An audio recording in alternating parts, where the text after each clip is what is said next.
I was the underdog. I should not be where I'm at today. I literally am a walking, talking miracle. I could talk about the 100 mortar attacks I survived while serving over in Iraq, right? I could talk about emotional, physical, and sexual abuse I received from, or not received.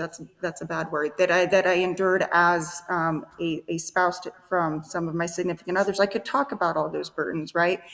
But what I was able to do is kind of flip the story and realize that these things that were happening to me, where I may have been in a victim mode, were actually happening for me. I had to take my place. I had to take myself out of victim mode and look at life as happening for me.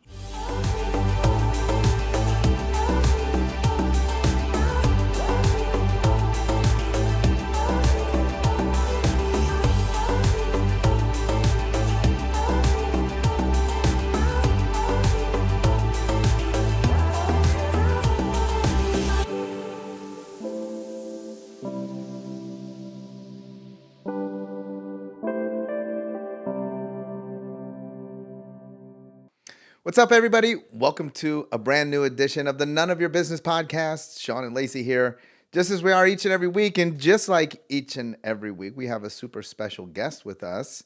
Well, it's not every week. Sometimes we drop in those little shorts. We are the guest. Sometimes you are the guest. But we have a super special guest with us today. I think for every entrepreneur that is trying to do anything big, sometimes it can feel like we are in the fight of our lives. I knew you were going to say that. Yeah. What is it? Fight gone bad, right? The training when you are training and they make you do fight gone bad. Sometimes it feels like you just, never get that break. It depends. What are you doing? A 3-minute round or a 5-minute round? And you feel like, man, when is this going to end? When am I going to get a break? But then, if you've trained in these intervals, you get 60 seconds to rest, and just as soon as you're thinking like, all right, I'm recovering, bam, we're right back in it again. And our guest today has tons and tons of real life experience in the fight game, but also anecdotally is able to transition the lessons that you learn into real life. And not just business, but life in general, because sometimes just life in general feels like you're in the fight of your life as well. She's an absolute expert, inspirational motivator, and she has a real fight coming up. I know. We're going to have to talk about that. So I'm super excited to break all of that down. Let's bring in our great friend, Melissa Mae. Welcome to the None of Your Business podcast. Thank you, Sean and Lacey. And Lacey, I just want to point out you are very special. You are very special. Thank you. At least somebody recognizes that. Not my husband, but you said a special guest each and every week, except when you're the guest, is pretty much what you said. Yeah, everybody sees you every week. They love you. Melissa, we begin every podcast with this exact same question. We're super honored to have very special guests on the show who've accomplished a lot, as you have. And what happens is, anytime there's a podcast or any sort of transmission, how social media is, it's easy for people to look from the outside in and say, okay, great. Melissa is going to tell us about her success in business, her success in life, what she's learned. And that's easy for you to say, Melissa, because, of course, you're advantaged. You probably were given your businesses by your family. They were handed down. You probably have an extensive Rolodex, and so you know everybody on the planet. So, of course, you're fortunate. I'm not. That's why I'm listening to the podcast. But what we've really learned is that so far, that's never been the case. And so I'd love to start with, and we always start with, can you tell us a little bit about your creation story? Share with us a few of the ups and downs that you've experienced to get you to this point where you are today. Sure, definitely.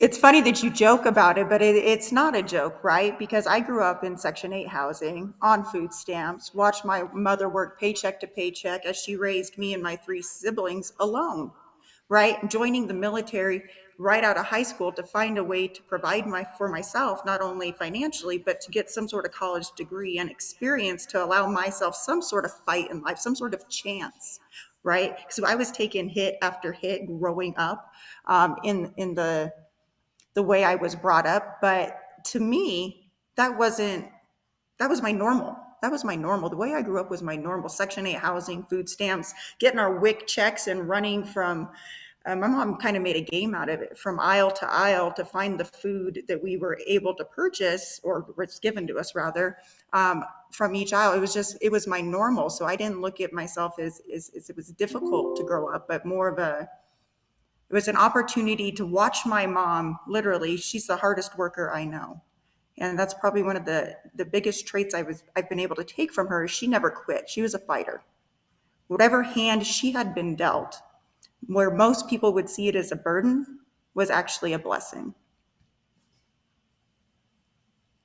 I was thinking about too that fighter mentality. So number one, first, like tell us how you get there. Like so you go and you're in the military and you go get a degree and you're providing for yourself.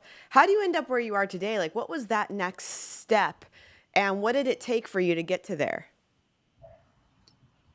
And he talks, Sean mentioned at the beginning that there's a lot of just taking hits and taking hits. And I guess you could say going into a fight, I was the underdog. I was the underdog. I should not be where I'm at today. I literally am a walking, talking miracle. I could talk about the 100 mortar attacks I survived while serving over in Iraq, right? I could talk about emotional, physical, and sexual abuse I received from, or not received, that's a bad word, that I endured as a spouse from some of my significant others. I could talk about all those burdens, right? But what I was able to do is kind of flip the story and realize that these things that were happening to me, where may have been in a victim mode, were actually happening for me. I had to take my place. I had to take myself out of victim mode and look at life as happening for me. And as I mentioned, my mom was the hardest worker I know, and she did teach me hard work. But her passing at the age of 48 taught me the lesson that has lived with me from this day, that has created the fighter in me. My mom was only 48 when she passed away, due to situations that could have been prevented had she lived a healthier lifestyle. But the biggest thing I took from that was I never heard my mom tell me she was proud of me. My mom never was able to tell me she was proud of me. Every day I worked for her validation and her approval. Every day, not being able to be present because I was looking for validation and approval from her. That translated over to my relationships with my significant others, where I was always looking for validation and approval. When I finally got the call from the doctors that she had passed away, I had never felt so alone. This was probably the sucker punch that hit me the hardest in life. I felt so alone. I felt like I couldn't get up. I was at the point of suicide. But what I realized at that time was God. God spoke to me and he said, Melissa, you may feel alone, but you've never been alone. You are a child of God. And I realized who I am and who I belong to. And once I figured out that identity, once I figured out whose I am a child of God. From that point forward, I had a confidence that was rooted in that faith and has allowed me to get through these fights, because there's been punch after punch after punch. And we're going to take those as entrepreneurs. We literally sign up to get punched in the face. When you decide to live life on the other side of mediocre, you're asking for punches. But there's a better way. We're going to take punches, but once you learn to defend yourself, but you got to have a foundation. So now I teach the fighter's mindset, the F of FIGHT, being that foundation of your knowing what your truths are, knowing what you stand for, and knowing what your identity is. So when these punches come, when these attacks come, when these sucker punches come, you're able to defend yourself and then strike back as well. So much to unpack there. I want to go back. I want to roll it back a little bit. You, in your upbringing, you're in Section 8 housing, food stamps, WIC checks, and you were like that. You said that was your normal, and then accelerate in your service to the country, then being in abusive relationships. So one of the things that's interesting is, I guess my question is, during all of that, did you know you were in a fight? Like, how many people are in a fight but don't know it? I would imagine if I think about like the abusive relationship, how many people are in a fight and they don't know it? You said that your mom was working so hard and you were on food stamps and WIC checks, but that was your normal. So you didn't know you were in a fight. You were just like, well, I guess this is how it is. When is that transition where you're like, hey, I'm in the fight of my life here, and I need to do some stuff, or I'm just gonna because you're taking the punches, yes, but you don't even know that punching back is an option. Exactly. And what I've realized is you get to a point when you want to start to fight back. And I've asked and what does that take though? How many punches do you have to take? How long do you have to be down on the ground where you're taking that count, the refs count, and you're about to, literally, I was about to commit suicide multiple times in my life because I didn't have conscious congruency with who I knew I was created to be. There was always this gut feeling that I was made for something more and that I wasn't living the life that I was created to live. I wasn't being who I was created to be in these relationships, growing up in the military.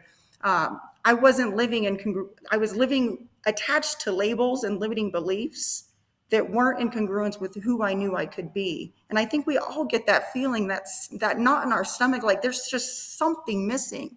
And it took literally feeling like I was in prison for 10 years in a relationship to finally, it was either, we've given the choice, either suicide and be done with life, or continue to repeat that same cycle over and over again, because I did it more than once. I continued to repeat the same cycles over and over again because I wasn't learning my lesson. I wasn't allowing myself to evolve, to learn the lesson, to become who I was created to be. And what I've found, Sean and Lacey, is so much of becoming who you're created to be is unbecoming these labels and limiting beliefs. I was told in the first grade during my teacher's conference, my teacher told my mother that I would only be average, to only expect average from me. So I lived with that label. I lived with expecting validation and approval from my mom, never getting it, so looking for it in others. Then I realized the only validation and approval I need is from my source. So it takes, and it's like, where's your rock bottom? Where's your rock bottom? When is enough enough? When you're going to finally say, I'm willing to take those steps, the pain of regret is going to be harder than the pain of discipline to take that step forward. And having a system in place, having coaches and mentors. David is a mutual friend of ours, has been instrumental in helping me become the woman I'm created to be here today. When I know that you have a coaching business, and like you said, you help people with the fighter's mindset kind of to work through and evolve through things in their life. And I can tell like you have so much passion behind that because of the things that you went through and how it saved you. So tell us a little bit about the coaching and what you do with your clients and how you help them. That's a great question. So just we talked about before, we're going to take punches and hits. That's inevitable. You have a purpose. Sean has a purpose. We all have a purpose. We all have a purpose to fulfill, or we wouldn't be sitting here today breathing. So my job is to help you fulfill that purpose. I'm known as Heaven's Haymaker. I am literally, like you said, I've gone through the shit. I've Right. gone through it so I can help take you from where you're at to where you need to be because I have your faith. It's easy to say you have faith. It's another thing to move forward in that faith, in active faith, taking that step forward. I like to say getting shit done, moving forward in faith, right? And it's hard if you don't have someone to coach you along that process that's been there, done that, right? You guys are coaches, you understand. It allows you to time collapse, allows you to borrow that experience, borrow that faith, and that's literally what I get to do for you. I walk through hell with people because it sucks. It really sucks being down there feeling so alone and not having an ally by your side to help walk through those fires, to walk through those battles. And they come and they're going to keep coming as you continue to evolve. Our battles don't go away, we just become more experienced. We increase our fighter IQ that allows us to come into the ring every time facing another opponent more experienced. Mhm. So we're going to continue to take the punches, but now we're ducking and dodging, we're striking back, and I'm your coach in that corner, wrapping your hands, wiping off that sweat, getting you back in the ring, believing in you, and letting you know that, yes, you're in the right spot doing what you're supposed to do. So, sort of a two-part question based off of that. Speak to that person right now who's listening, and they should reach out to you. Like, where are they right now? What does their life look like? And then, second part of that question is you. You said that you walk through hell with them or for them. Second part of the question is, why would you do that? Like, you've already been through so much. Why would you voluntarily hold the hand, like, go back into the fire in essence, and hold people's hands to lead them back out? That's a great question. Why would you sign up to go into the military and go over to Iraq and be attacked every day? It's because we're connected to a bigger purpose. Collectively, me, you, and Lacey can go to war together to fight this bigger purpose. And that's what I realized. When you have a bigger purpose to fight for, it's going to get you up in the morning because it's not about me. It's not about Sean. It's not about Lacey. It's what we can do for others. And collectively as a whole, if we're all fulfilling our purpose, we're going to get from point A to point B a lot better. We literally get to experience heaven here on earth because we are all becoming the humans we were created to be and acting in conscience congruency with that. So I help individuals who either are stuck at that point where, one, maybe they don't know their purpose. And that's so common. We literally have wandering generalities out there. And it's probably the thing that frustrates me the most. And that's how I know I'm in the right place. I'm going to help you become a meaningful specific. I'm going to help you have purpose and move with intention by creating systems and helping you solve and translate those limiting beliefs and labels into something that serves you and help you move forward. But perhaps you know your purpose already. Now I'm just here to help you again put those systems in place so when you go into battle, you have your battle buddy, your ally, me by your side to help you get through those things and evolve instead of repeat the same cycles. I think we've all seen that poster where success has point A to point B, but it has those big disasters all over the point. It doesn't have to look like that. We get to choose. Life is about choices. You are your choices. We can either choose to evolve from the lesson we're learning. And I get excited now. When these attacks come, I get excited. I'm like, what do I get to learn today? How do I get to evolve? And so many people will take flight, right? Or they'll freeze. But when you're a fighter, you're prepared, you're proactive. You go into that ring with confidence, knowing that, yeah, I'm going into battle because that next level takes me one step closer to the purpose I'm supposed to fulfill, takes me one step closer to that next opportunity, takes me that one step closer to that opportunity to change another life. And that's what we get to do every day, serve other people. Do you think that the fight ever stops? No, the fight doesn't stop. If you're here on earth, it's your opportunity. I say it's the rent we pay here for being on earth. You're in the fight, and the fight's not a bad thing. The fight is an opportunity. It's in our DNA to be fighters, especially if you've signed up as an entrepreneur and you understand your purpose. If you said, yes, I accept my purpose, then you better be ready for the fight of your life. Because everybody's, right? Everybody's called, few are chosen, because you have to choose every day to get up, put self aside, put ego aside, put flesh aside, and show up for others. That's what we get to do every day, show up for others. You get, Lacey, you're perfectly positioned to help the person you once were. So is Sean, so am I. And there are so many lost souls out there, so many wandering generalities that need help. And that's what we get to do is help them evolve to who they're created to be. I keep thinking about what Sean said at the beginning of the show about how you get 60 seconds during a fight to recover. And I was like thinking about that. And I'm like, man, that's got to be the fastest 60 seconds of your life. And then I imagine being in the ring, it's like the slowest 60 seconds when you're like holding on and you're trying to win. You're like, how, like time is such a funny thing. But I'm wondering, like, how do there's a lot of people that go out there and fight and then they get a moment of recovery and they don't want to go back out. Like, how do you inspire people to go back out? Because I think that's one of the most difficult things. That short 60 seconds, you want it to be longer, right? Do you ever run into people like that and help them get back out there? Now, I want to point out recovery is important. But as fighters, as entrepreneurs, when we're not in the fight, we're preparing for the fight because we know they're coming. So we're being proactive. So we're practicing as if. So we're going in every day, we're building the habits, we're building the systems. So when the fight comes, we're not taken by surprise. We just don't walk. Now, a lot of people will walk, they'll just find themselves in a fight and they're going to get taken out. Not people like us who are entrepreneurs, who have coaches, who have systems in place, processes and practices that allow us to go into that fight prepared. Yes, we take those 60 seconds, but those 60 seconds look more like reflections. What lesson did I just learn? How can I go back in a more skilled fighter? Does that make sense?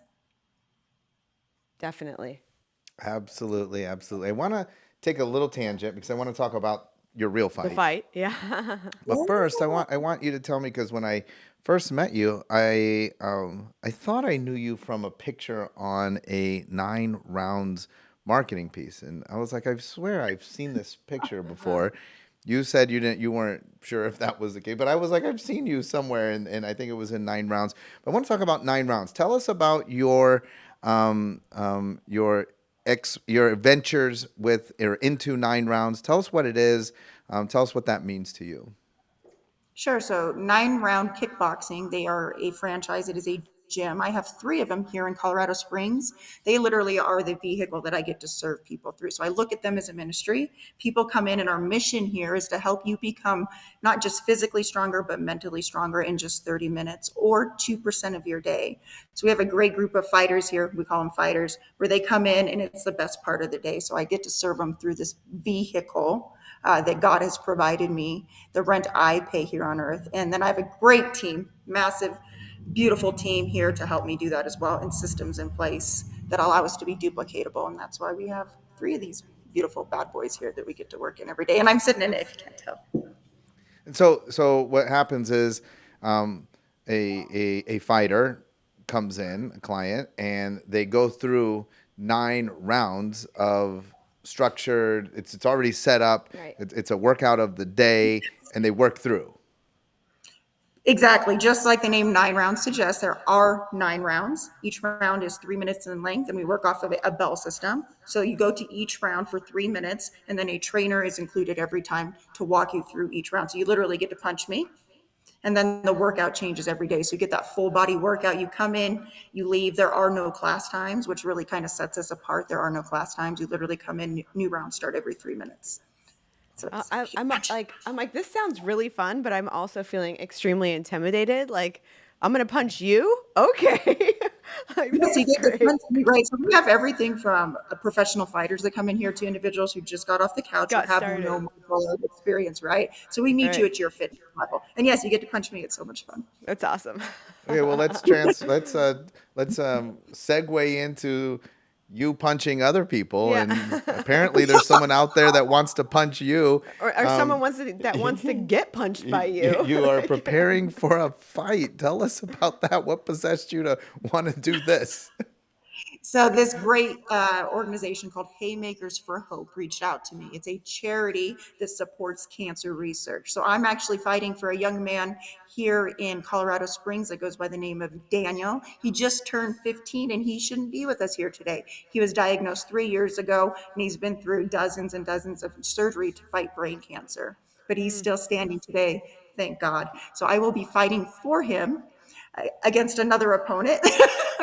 But we do, it happens next month in Denver. It's called Rumble of the Rockies. And it's a great way to raise funds to support cancer research for individuals like Daniel. So yes, I get to punch it out. 2 minute round going in hot. Well, there's the altruistic side and the philanthropic side, and I hope that everybody will support you and Daniel and the cause. Yes. But it's a real, like, you're gonna try and hurt this other person. It's a real It's a fight. real fight. Yeah. Like, what do you think they're gonna? It's scripted. Like, they're Well, I gonna don't go know. out there Like, like WWE and sometimes fake they're it. just, yeah. Like, It's like Jake Paul. They just are out there just clowning around. You know, like literally, I've signed up to get punched in the face. yeah. Literally, it is a, Hmm. it is a boxing match. But like just in business, I prepare every day to build the competence that builds the confidence to get me in that ring where I hope to enjoy, to be in flow, to like float like a butterfly, sting like a bee, where I have the confidence because I've prepared myself to go in there and have fun. So it is a fight. It is going to be fun because it is for charity. But yes, I'm going to knock this girl out. So it's I go in love it. with That the sounds. mouth. It sounds like you've signed up to get punched in the face a lot of times. You have these three gyms, entrepreneur there, and entrepreneur with your coaching business, and fighter. Like, all those things you said. Like, as entrepreneurs, we're signing up for that, right? Literally, literally. And what I found is when you become in conscious congruency with who you're created to be, when you're in alignment with purpose, when you are in that flow state, opportunities and doors start to open. Mm-hmm. I can't say I ever imagined I'd be where I'm at today, but I can tell you if you get in alignment with who you're created to be, his plan, because I was living off my agenda for so long, Melissa's Mm-hmm. agenda, not God's plan. Why not side yourself? Why not become an ally with the man with the plan? He knows everything, and we don't know what we don't know. And once I became in alignment with him, the life that I thought I wanted doesn't even compare. It's far better than I could ever imagined. I can't, like, I'm literally, like you said, I get to go punch somebody. I like it.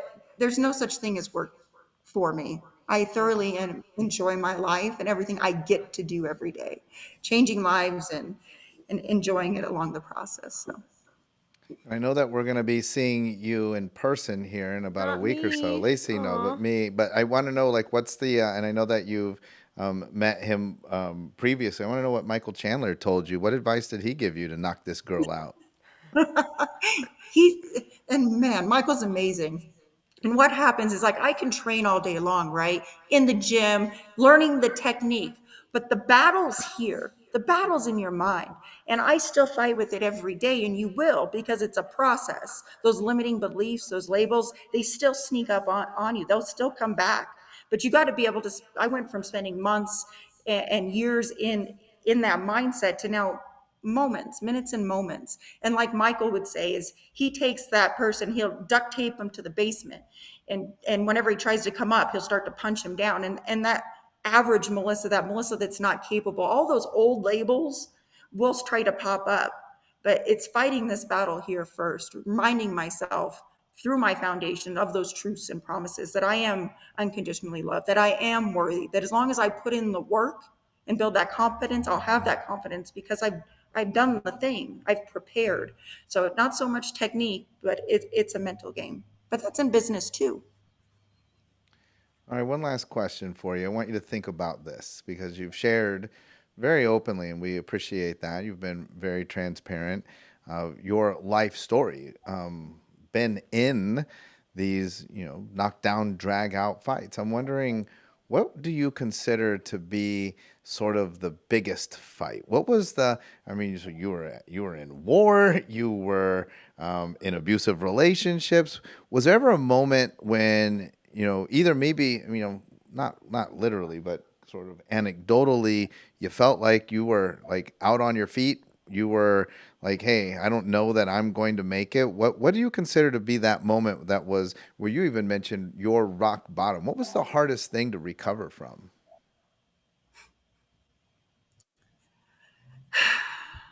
Great question, Sean. We're getting vulnerable here. Um, my third marriage, I've been married 3 times. And like I said, I continued to repeat, to repeat, because I was always looking for validation and approval. So I kept attracting the same type of person, just in a different body. But I'm the type of person that doesn't give up. Like, I'll try everything to fix it. I think I can fix everything. For some reason, I thought I was God, and I can't fix it. So it was literally having to die to self and realize that, like, even acknowledging this now with you in a public forum, that yes, I've been married 3 times. But understanding that that doesn't define me. That does not define me. What defines me is my ability that even to get up even though I was knocked down every time and not give up. That's what defines me. And like I felt like I was in prison. Like I was behind bars, living as not even living, I was surviving every day. And it just got to a point where it was either choose to finally let go of any securities I thought this normal was bringing me, or move forward and let it all go, believing in this faith and something that was bigger than me, that loved me unconditionally, as long as I decided to take the steps forward, would take me to the person I was supposed to become. letting go letting go of that relationship was tough, because then I'd have to admit at some point, because I knew my future was far better than I could even imagine, that I would be here speaking in front of you guys at someday, not particularly you guys, but on a forum of some sort, saying, yes, I've been married 3 times and I've been divorced 3 times. That's me. And I'm okay with that. I'm okay with that. Not only am I okay with that, I'm here to help you get through. So hopefully maybe you don't go through 3. You don't go through 2, because you're not looking for a human or some sort of vice. You're not chasing wind, literally, to help make you feel whole. Because now I'm whole. Without, you could take away the gyms, you could take away it all, and I would still be more than blessed. Because that's not what defines me. I think that's the most important lesson. I hope people hear that. You said you want to help people potentially not go through 2 or 3, but the reality of it is if you do, that's okay too, because it doesn't define you. And that's the lesson. I love that. Exactly. I think that's super important to share too, because I want every single person in our audience to who resonates with that, who is like, yeah, that's me. I think that there are people listening that are like, yeah, that's me. To know that you, one, have hope. Two, though, I think it's very important. You have to reach out. You have to Ask for help. seek mentorship, coaching, guidance. And Melissa is here to offer her help to anybody who reaches out to her. How do people find you? How can people reach out to you and share their situations with you, seek you out, seek your services, etc.? Definitely, I'm here to go to battle with you guys. There's no prayer request too small. Allow yourself to step forward and admit that, yes, you need help. You need help. Because I wish I would have admitted that sooner, but I'm accepting of where I'm at now. So reach out to me on Instagram, melissamaejordy.com, or thefightersmindset.com. You can head over there too, and you can get in contact with me. Absolutely love it. You crushed it today. Thank you so much for being with us. And thank you for your vulnerability and sharing your story with the audience. And I know that even if it's just one person, that will be well worth all of our time and effort. But I'm sure it's many, many people that will hear this message and be inspired to, it's funny because that jail that she mentions it's a fictitious jail. It's not real. It's not actual bars. And so you just have to like take the steps to leave the jail. Like imagine that real jail was like that. You could just leave. Every prisoner would be like, this is great. But Wow. we have created this jail ourselves in our minds, and you just have to leave. And sometimes you need guidance. And so I hope that people will reach out to Melissa. Thank you so much for being on the program. And thank you, every one of you, for hanging in there and listening, digesting this. I hope that this made a massive impact in your lives. We say it every week. We'll be back again next week. We're going to try to top this one. Not sure how we do that, Melissa. You were a fantastic guest. Appreciate you being on the program. All right, everybody. We'll be back again next week with a brand new edition of the None of Your Business podcast.